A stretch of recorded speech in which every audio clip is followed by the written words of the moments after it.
Hello everyone, स्वागत है आप सबका अद्वैत एजुकेशन के इस प्लेटफॉर्म पर। मेरे पीछे बने इन दो चेहरों को देखकर आप ज़रूर समझ गए होंगे कि आज हम किस विषय पर बात करने वाले हैं।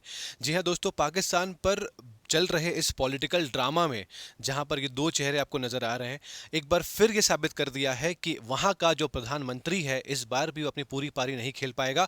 और उसके पहले ही उसे बोल्ड कर दिया गया। जी, हम बात कर रहे हैं इमरान खान की, जिन्हें इनका कार्यकाल पूरा होने के पहले ही इन्हें बाहर का रास्ता दिखा दिया गया और नए प्रधानमंत्री चुन लिए गए पाकिस्तान के, जिनका नाम क्या है? शहबाज शरीफ। तो जानते हैं ये पूरा मामला क्या है, आसान तरीके से सरल भाषा में से समझते हैं और ये जानते हैं कि ये जो नए प्रधानमंत्री बने हैं पाकिस्तान के, इनका भारत के प्रति रवैया कैसा होगा और इनके प्रधानमंत्री बनने से क्या भारत का फायदा होगा या नुकसान होगा। क्या इमरान खान बेहतर थे भारत के लिए? ये दोनों मुद्दे, इन सभी बातों को जानते हैं और किस तरह से इनको हटाया गया, क्यों इनको हटाया गया और ये किस तरह के हैं, किस व्यक्तित्व के हैं, किस पर्सनालिटी को बिलोंग करते हैं, ये सब जानेंगे हम इस वीडियो पर। तो अगर इस प्लेटफॉर्म पर नए हैं तो ज़रूर इस प्लेटफॉर्म को लाइक कर दीजिएगा, चैनल को सब्सक्राइब कर दीजिएगा, इस वीडियो को शेयर कर दीजिएगा अगर आपको बेहतर इन्फॉर्मेशन मिलती है हमसे। तो जानने के प्रयास करते हैं कि क्या था इनके बारे में। इमरान खान, जैसा भी हम जब जानते हैं कि इन्होंने पाकिस्तान ने जो इकलौता वर्ल्ड कप जीता है क्रिकेट की दुनिया जगत में 1992 में, जिसकी कप्तानी की थी इमरान खान ने। क्रिकेट से इनका सफ़र शुरू हुआ और आगे बढ़कर ये कहाँ पहुंचे, पॉलिटिक्स में एंट्री करते हैं। 1996 में एक पार्टी बनाते हैं जिसका नाम था पीटीआई, पाकिस्तान तहरीक इंसाफ। ठीक है, पाकिस्तान तहरीक इंसाफ बनाते हैं और बहुत सारे ऑफर इनको मिले थे उस वक्त जब ये ऑलरेडी क्रिकेट में इन्वॉल्व थे, एक्टिव थे। लेकिन इन्होंने सारे ऑफर को ठुकरा दिया, हर पार्टी को इग्नोर कर दिया और इन्होंने खुद अपनी पार्टी बनाई थी जिसका नाम क्या था? पीटीआई। जानते हैं इनके अलावा और कौन सी ऐसी पार्टीज है जो पाकिस्तान में एक्टिव थे? जिस तरीके से अगर हम देखें, भारत की बात करते हैं क्योंकि हम भारत के प्रोस्पेक्ट से बात करेंगे, कंपेयर करेंगे तो आप बेहतर तरीके से समझ पाएंगे। पाकिस्तान में जिस तरह से दो अहम पार्टीज हैं, एक है भारतीय जनता पार्टी और एक है भारतीय राष्ट्रीय कांग्रेस, अभी एक आप पार्टी भी उभर कर आ रही है। तो इस तरह से ये एक ट्रायंगल चला करता है। वैसे ही पाकिस्तान में भी यहाँ पर इनके आने से एक ट्रायंगल शुरू हो चुका था जहाँ पर तीन पार्टी मुख्य तौर पर पाकिस्तान पर शामिल है। एक पीटीआई, जिसके मुखिया कौन है? इमरान खान, जो प्रधानमंत्री थे, अब नहीं है, जिन्हें हटा दिया गया है। क्यों हटाया गया देखने वाले हैं हम यहाँ पर। दूसरी है पीएमएलएन और तीसरी पार्टी है पीपीपी। तो पीएमएलएन और पीपीपी की बात करते हैं तो पीएमएलएन, जो कि नवाज शरीफ द्वारा पार्टी चलाई गई थी, जो आप जानते हैं कि वो पूर्व प्रधानमंत्री थे पाकिस्तान के और उन्हीं के छोटे भाई हैं शहबाज शरीफ, जो अब फिलहाल हैं प्रधानमंत्री पाकिस्तान के। तो दोनों भाई एक साथ एक देश के प्रधानमंत्री बने हुए हैं। कुछ समय पहले नवाज शरीफ थे, अब शहबाज शरीफ हैं, बीच में इमरान खान आ चुके थे। तो अब पीएमएलएन की पीपीपी की बात करते हैं, पाकिस्तान पीपल्स पार्टी की बात करते हैं, तो उसको चला रहे हैं भुट्टो। जी हाँ, बेनज़ीर भुट्टो के जो पुत्र हैं वो चला रहे हैं उस पार्टी को। तो कहीं ना कहीं पे इन हुआ ये था। हम बात करते हैं शुरुआत से, आज की नहीं बात करते हैं, बात करते हैं इस कहानी की शुरुआत कब से हुई थी, क्यों पाकिस्तान में इमरान खान को प्रधानमंत्री चुना था, किस तरह से उन्होंने उन दोनों मुख्य पार्टी को हराकर आगे बढ़कर आ गए थे। क्यों? क्योंकि जब दो पार्टी आपस में लड़ती है ना, तो तीसरे को फायदा जरूर मिल जाता है। तो उसी तरीके से इमरान खान ने 2018 में इलेक्शन जीता था और वहां पर मेजॉरिटी सीट हासिल की थी 116 सीटों के साथ में। जिस तरीके से इंडिया में 543 सीटों पर लोकसभा का चुनाव होता है, उसी तरीके से उनकी नेशनल असेंबली में कुल 372 वोटों पर इलेक्शन होता है, जहां पर 342 वोटों पर इलेक्शन होता है, जहां पर 172 वोट लाने वाला मेजॉरिटी बना सकता है। वो गोल्डन फिगर जो है वहां पर 172 है, जो कि हमारे यहाँ 273 होता है। तो आप रिलेट कर पाएंगे इंडिया से वहां की बात पर।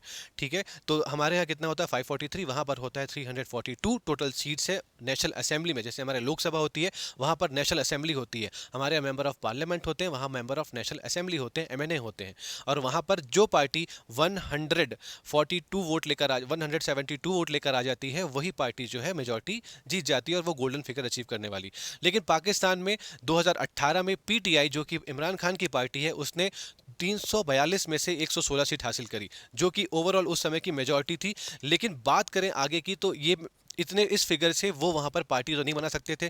तो उन्होंने क्या किया, बाकी अलग अलग पार्टी से कोलिशन किया और एक कोलिशन कर कर वहां पर एक सरकार बनाते हैं और वहां पर वो खुद प्रधानमंत्री बनते हैं 2018 में। तो ये समय अच्छा चला, उनका वक्त अच्छा चला, 2018 से लेकर 2022 तक उनके लिए बहुत ठीक था। लेकिन इसी दरमियान बीच में पाकिस्तान के हालात बिगड़ना चालू हो जाते हैं, पाकिस्तान में इन्फ्लेशन चालू हो जाता है, क्योंकि इन्होंने एक लोगों को इस तरीके से जादू किया था, लोगों को इस तरीके से जीता था कि इन्होंने कहा था कि हम एक नया पाकिस्तान बनाएंगे, हम पाकिस्तान में अच्छे दिन एक्शन लेकर आ जाएंगे।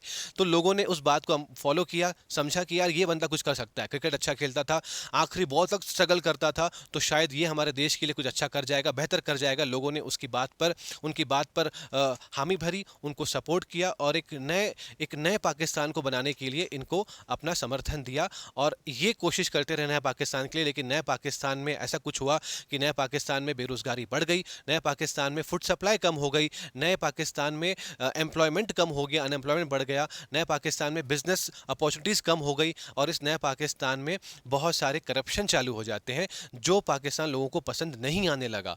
और इसी के खिलाफ अपोजिशन पार्टीज, आप जानते होंगे अपोजिशन पार्टीज जो होती है वो अलग अलग विचारधाराओं की होती है, कोई लेफ्टिस्ट होता है, कोई राइटिस्ट होता है, कोई रिलीजन पे बेस्ड पार्टी बनाते हैं। जिस तरीके से आपने इंडिया में देखा होगा अलग left party, left wing, right wing होते हैं, अलग अलग विंग्स होते हैं, वैसे ही पाकिस्तान के भी अलग अलग विंग्स होते हैं। लेकिन इन सभी अपोजिशन पार्टीज ने इन सभी आइडियोलॉजी को किनारे कर कर इन सभी ने बोला कि हमारा कॉमन एनिमी जो है वो पीटीआई है या इमरान खान है, जो पाकिस्तान को कहीं ना कहीं पे डुबा रहा है। ठीक है, और इसी कारण से सभी अपोजिशन पार्टी इकट्ठा हो जाती हैं और इकट्ठा बिना आइडियोलॉजी को सोचे हुए, चाहे लेफ्टिस्ट हो राइटिस्ट हो, सब इकट्ठे हो जाते हैं और रिलीजियस पार्टीज भी हैं वो भी इकट्ठे हो जाती हैं और कॉमन एनईपी पाकिस्तान के पीटीआई जो प्रधानमंत्री हैं इस पार्टी के, जिनका नाम क्या है इमरान खान, उनके खिलाफ खड़े हो जाती हैं और एक जद्दोजहद करती हैं। और जद्दोजहद करती हैं तो ये डिमांड करती हैं, क्योंकि पाकिस्तान के जो प्रधानमंत्री थे इमरान खान, उनका संबंध अपनी ही पार्टी कुछ लोगों के साथ अच्छा नहीं था और साथ साथ में जो अपोजिशन पे थे उनके साथ भी अच्छा नहीं था, उनका बर्ताव अच्छा नहीं था और इस पार्टी में करप्शन बहुत बढ़ता चला जा रहा था। इसी कारण से अपोजिशन ने कुछ स्टेप्स आगे लिए और पाकिस्तान टीआई, टीआई क्या है, तहरीक इंसाफ, ये पीटीआई के जो कुछ मेंबर्स थे जो कि मेंबर ऑफ नेशनल असेंबली होंगे, इन लोगों ने इस पार्टी का साथ छोड़ दिया। जब साथ छोड़ दिया तो कहीं ना कहीं पे जो फिगर जो इमरान खान ने हासिल किया था सत्ता में आने के लिए, वो फिगर अब यहाँ पे डिक्रीज होना चालू हो गया। इनके खिलाफ इनकी पार्टी के लोग खड़े होना शुरू हो जाते हैं, जिसके कारण इनकी परेशानियां बढ़ना शुरू हो जाती हैं और इस बात का इल्म अपोजिशन पार्टीज को था, जिस कारण से अपोजिशन पार्टी ने क्या बोला कि सर हमें ट्रस्ट वोट चाहिए, हमें नो कॉन्फिडेंस मोशन यहाँ पर क्या करना है, पास करवाना है, नो कॉन्फिडेंस मोशन को हमें प्रेजेंट करना है। नो कॉन्फिडेंस मोशन क्या होता है इसके बारे में हम एक अलग से वीडियो में बेहतर तरीके से जानेंगे, जिसमें हम इंडिया के रेस्पेक्ट पे भी बात करेंगे। तो फिलहाल जान लीजिएगा, नो कॉन्फिडेंस मोशन अगर किसी के खिलाफ पास हो जाता है तो वो पार्टी जो सत्ता में रहती है वो गिर जाती है। नो कॉन्फिडेंस मोशन तभी पास हो पाएगा जब वो सत्ता में बैठी हुई पार्टी के पास वो मेजॉरिटी या बहुमत ना हो। ठीक है, तो इमरान खान को एक डर था और उसी डर के कारण इन्होंने कुछ गेम खेला। क्यों? क्योंकि इनके पास स्पीकर, इनके डेप्यूटी स्पीकर इनके, तो डेप्यूटी स्पीकर ने बोला कि नहीं, हम नो कॉन्फिडेंस मोशन पास नहीं करेंगे। कारण क्या दिया? क्योंकि इमरान खान को पता था कि इनकी जितने भी कोलिशन पार्टी थी वो सब इनका साथ छोड़ रही थी। इन्होंने कोलिशन पार्टी को मनाने के लिए भी कुछ जद्दोजहद करी। इन्होंने क्या किया, उस कोलिशन पार्टी को पंजाब का सीएम बना दिया। यार तुम खुश तो रहो, कम से कम हमारे साथ जुड़े रहो। लेकिन ये करना काफ़ी नहीं रहा, लेकिन एक पार्टी खुश हुई लेकिन बाकी पार्टी नाराज़ हो जाती है, क्योंकि आपने देखा कि इनको 116 वोट ही मिले थे जो कि काफ़ी नहीं थे मेजॉरिटी में आने के लिए। तो इन्होंने बहुत सारी छोटी पार्टी का समर्थन लिया था और वो छोटी पार्टियां इनका समर्थन, इनका साथ छोड़कर जा रही थी अपोजिशन के पास में और उनका नुकसान इनको समझ में आ रहा था। तो उन्होंने गेम खेला। होता है जब होता है ना, जब क्रिकेट मैच, ये क्रिकेट प्लेयर हैं, जब हम क्रिकेट मैच खेलते हैं, जब हम पहली बॉल में बोल्ड हो जाते हैं तो क्या बोलते हैं, भैया हम नहीं खेलते, हम जा रहे हैं, क्रिकेट मैच खत्म, क्योंकि बल्ला भी हमारा और गेंद भी हमारी, हम नहीं खेलने वाले। वही चीज़ का इन्होंने इस्तेमाल किया, वही ट्रम्प कार्ड इन्होंने इस्तेमाल किया और बोला कि भैया नहीं, ये जो आप कर रहे हो ना, उन्होंने क्या बात कर दी, इमोशनल गेम खेल दिया। ये बोल दिया कि ये जो अपोजिशन है ना, ये अमेरिका के साथ मिलकर एक गेम खेल रहा है, एक कॉन्स्पिरेसी कर रहा है, एक साजिश कर रहा है, जिसके कारण से ये मुझे सत्ता से हटाना चाहते हैं, क्योंकि मुझे हटाने से अमेरिका का फायदा हो जाएगा और पाकिस्तान का नुकसान हो जाएगा, क्योंकि इन्होंने हेट एंटी अमेरिका गेम खेल दिया।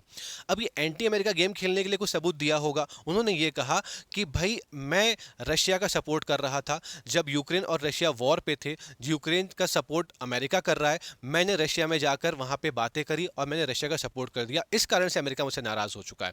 दूसरा पॉइंट ये कहा कि जब चाइना में विंटर ओलंपिक्स हो रहे थे और विंटर ओलंपिक्स के समय पर लोग जब चाइना को बॉयकॉट कर रहे थे, कोई अटेंड नहीं करने जा रहा था, तो उस समय हमारी पार्टी के लोग गए थे चाइना का इनॉग्रेशन से, जो विंटर ओलंपिक्स थे उसका इनॉग्रल सेरेमनी को अटेंड करने के लिए, जिस कारण से भी अमेरिका हमसे नाराज हो चुका है, क्योंकि हम रशिया और चाइना की तरफ हमारा झुकाव बढ़ चुका था। लेकिन अमेरिका ने इस बात को बोला कि ये बेबुनियाद बातें हैं, यहां पर कोई भी कॉन्स्पिरेसी पे हम इन्वॉल्व नहीं है, इमरान खान खुद को बचाने के लिए हमारा इस्तेमाल कर रहे हैं ताकि वो लोगों की तरफ, लोगों के प्रति जो है उनका सॉफ्ट कॉर्नर बना रहे। तो ये बात को दरकिनार कर दिया गया और स्पीकर ने, डेप्यूटी स्पीकर ने पावर का इस्तेमाल कर दिया और बोला कि नहीं, फॉरेन इंटरफेरेंस के कारण हम नो कॉन्फिडेंस मोशन को पास कर दें, ऐसा पॉसिबल नहीं है, ऐसा करना इलीगल होगा, ठीक है, अगेंस्ट द कॉन्स्टिट्यूशन होगा। लेकिन हुआ ये कि सब कुछ अब तक इमरान खान के फेवर में जा रहा था। इमरान खान ने बोला कि ठीक है, प्रेसिडेंट साहब को ये बोला, प्रेसिडेंट साहब ऑलरेडी आप जान रहे हैं कि वहाँ के जो प्रेसिडेंट है वो रबर स्टैंप है। उनसे कहा कि सर एक काम करिए, मैं नो कॉन्फिडेंस मोशन तो लेके नहीं आऊँगा, मैं ट्रस्ट वोट पे तो पार्टिसिपेट नहीं करूँगा, बेहतर ये है कि आप नेशनल असेंबली को डिसॉल्व कर दीजिए, भंग कर दीजिए, हम फिर से नया इलेक्शन करा लेंगे। इनको इतना कॉन्फिडेंस था लोगों पे कि मैं फिर से लोगों का दिल जीत लूंगा क्योंकि मैं लोगों के दिलों में राज करता हूं, ठीक है। लेकिन हुआ ये कि अचानक से एक अवतार आया। अवतार कौन थे?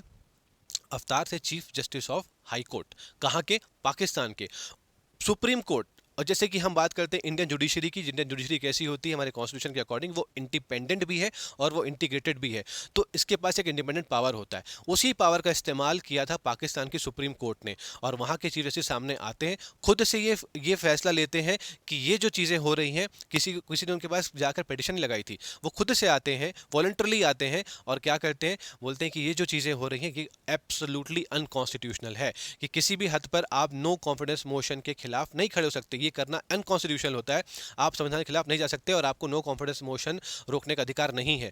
तो जैसे ही सुप्रीम कोर्ट आती है, पार्टिसिपेट करती है, बीच में आती है, तो अब यहाँ पर इस बात पर काम करना शुरू कर दिया जाता है अपोजिशन द्वारा कि अब हम नो कॉन्फिडेंस मोशन लेकर आएंगे। सुप्रीम कोर्ट ने 7 अप्रैल को यह फैसला सुना दिया था और 10 अप्रैल को नो कॉन्फिडेंस मोशन की बात होती है, जहां पर इमरान खान बुरी तरह से हार जाते हैं। कैसे हार जाते हैं? वो 372 में से जो 172 लाकर जो मेजॉरिटी शो कर सकते थे, वो मेजॉरिटी यहाँ पर मिलती है 174 हासिल कर कर अपोजिशन को मिल जाती है।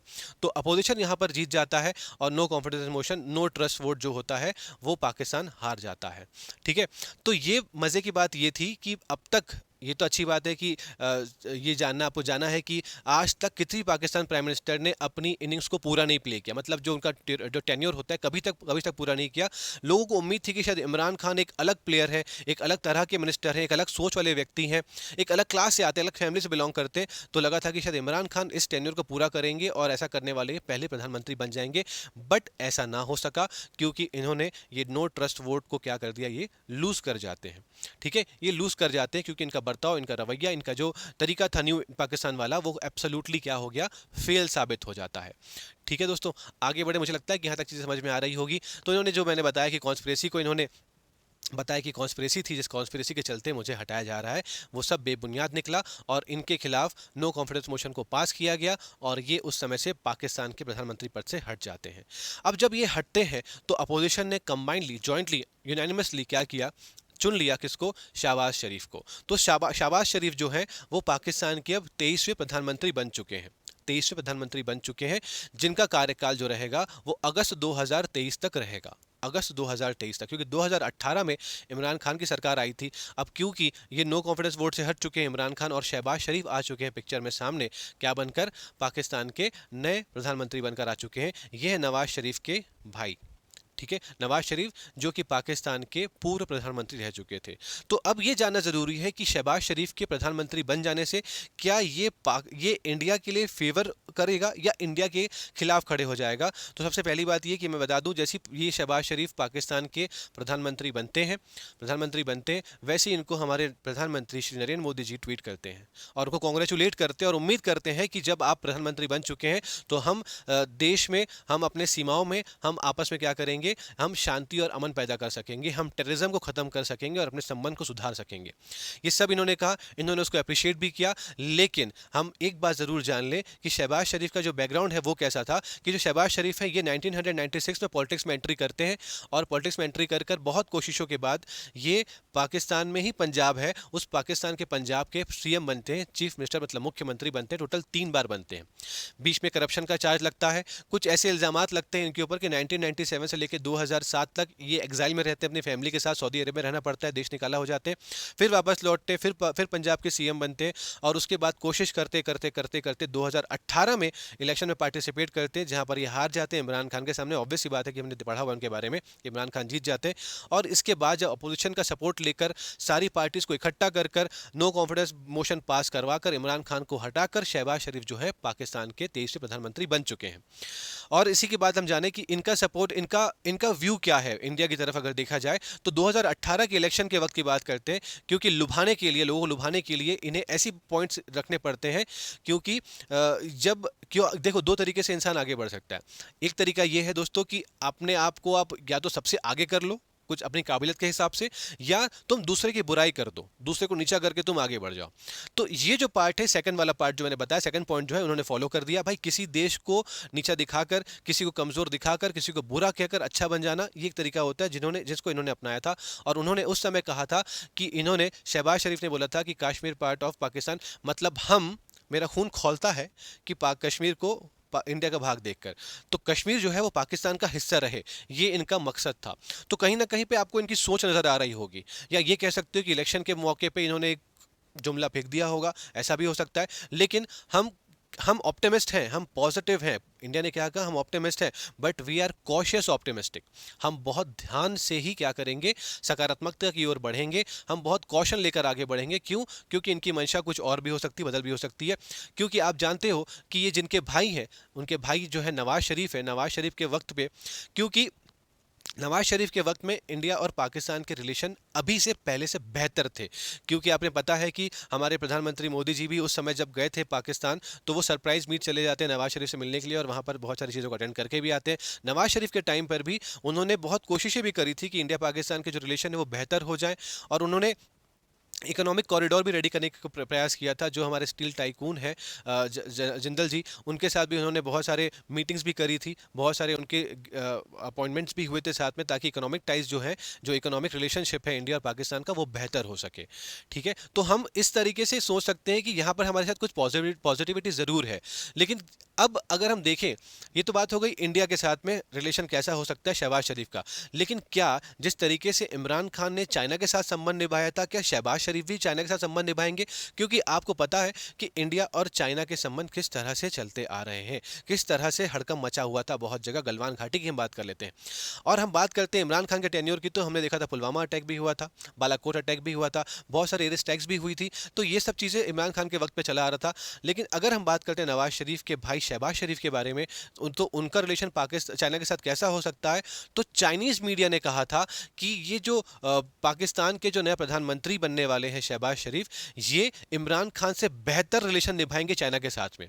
ऐसा क्यों कहा गया था? क्योंकि दोस्तों जब 2018 की बात हो रही थी, तो 2018 में जो पाकिस्तान के प्रधानमंत्री बनने के लिए जो प्रयास कर रहे थे इमरान खान, उन्होंने नवाज शरीफ और चाइना के साथ हुए करार में, जो करार कौन सा था, सीपीईसी का, चाइना पाकिस्तान इकोनॉमिक कॉरिडोर के लिए, जो बिलियन डॉलर्स का एक ट्रेड, उनके बीच में जो एक समझौता हुआ था, उस समझौते के कुछ खास दस्तावेज ऐसे थे जिसको इमरान खान ने लीक कर दिया था। ठीक है, और उसी के बाद जब प्रधानमंत्री बन जाते हैं 2018 में इमरान खान, तो वैसे ही वो इस सीपीसी को फेवर करना चालू कर देते हैं। वो चाइना के साथ उनके फेवर में खड़े हो जाते हैं और चाइना के बहुत करीब होना शुरुआत कर देते हैं। और इनफैक्ट वो चाइना की जो वन पॉलिटिकल पार्टी की जो पॉलिसी है उसको बेहतर बताते हैं एज कम्पेयर टू डेमोक्रेटिक जो इलेक्टोरल डेमोक्रेसी होती है, उससे बेहतर उन्होंने बताते हैं। तो कहीं ना कहीं पे चाइना को लुभाने की कोशिश कर रहे थे। लेकिन अगर हम बात करते हैं शहबाज शरीफ की, तो चाइनीज मीडिया ने कहा है कि शहबाज शरीफ जो होंगे वो बेहतर रिलेशन निभाएंगे चाइना से as compare to Imran Khan. तो अब देखने की बात यह है कि शहबाज शरीफ का संबंध इंडिया के साथ किस तरह से होता है। इन्होंने साफ तौर पे इनॉग्रल स्पीच पे कह दिया था, जब इन्होंने जब प्रधानमंत्री की जब बात हुई, बनने की बात हुई थी, बनने के बाद इन्होंने जो पहली बात मीडिया को जो रूबरू हुए थे, उस समय इन्होंने ये कहा था कि इंडिया और पाकिस्तान के साथ बातचीत तभी तय हो पाएगी जब कश्मीर का मामला हल हो पाएगा। तो इनके गले की हड्डी कश्मीर बना हुआ है, तो कश्मीर का मुद्दा हल हुए बिना शायद ये बात करें ना, ये पीस वाली बात ना करें, या टेररिज्म पे आगे कैसा काम कर सकते हैं देखा जाएगा।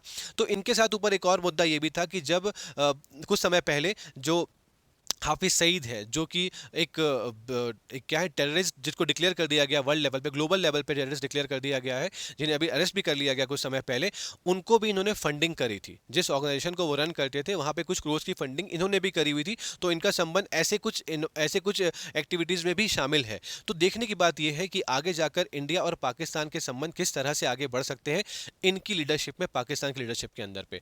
अब दोस्तों जब नो कॉन्फिडेंस मोशन की बात आ ही रही है, तो हम देख लेते हैं कि इंडिया कहाँ पर बिलोंग करता है नो कॉन्फिडेंस मोशन पे, कि आज तक कभी इंडिया में नो कॉन्फिडेंस मोशन बिल आया है या नहीं आया है। तो नो कॉन्फिडेंस मोशन की जब हम बात करते हैं तो इकलौती बार, मतलब रिसेंट जो मोशंस आए थे उससे पहले हम ये देख लेते हैं कि ये जो मोशन था जो सबसे ज्यादा बार किसके समय पर आया था, तो बोलो कि इंदिरा गांधी जी के समय पर नो कॉन्फिडेंस मोशन जो था वो मैक्सिमम बार लाया गया था।